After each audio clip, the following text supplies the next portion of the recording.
નમસ્કાર, આપ જોઈ રહ્યા છો લખત ન્યૂઝ અપડેટ ચેનલ। તમામ સમાચાર અને અપડેટ મેળવવા માટે ચેનલને સબસ્ક્રાઇબ કરો અને બેલ આઇકન પર ક્લિક કરો જેથી તમામ સમાચાર અને અપડેટ તમને મળી રહે।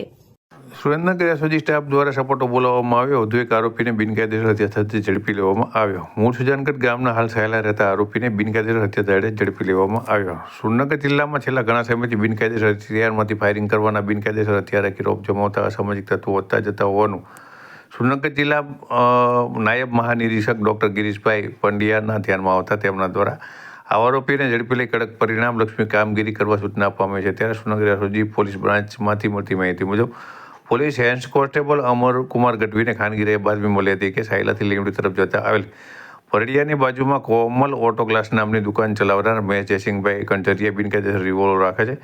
આથી એસઓજી પીઆઈ BH સિંગરખિયા, પીએસઆઈ અને રાયમાં હેડ કોન્સ્ટેબલ અમરકુમાર ગઢવી, અનિરુદ્ધ ખેર, મુન્નાભાઈ રાઠોડ, રવિરાજભાઈ ખાચર દ્વારા રેડ કરી આરોપીને દેશી હાથ બનાવટની રિવોલ્વર, જીવતા કારતૂસ નંગ 2 ટોટલ મુદ્દામાલ 20,200 સાથે ઝડપી આરોપી સામે સાયલા પોલીસ સ્ટેશનની અંદર ગુનો રજીસ્ટર કરાવતા વધુ તપાસ સાયલા પોલીસ સ્ટેશનમાં શરૂ કરવામાં આવતા બિનકાયદેસર હથિયાર રાખી રોપ જમાવતા તત્વોની અંદર ફફડાટની લાગણી ફેલાઈ જવા પામી છે।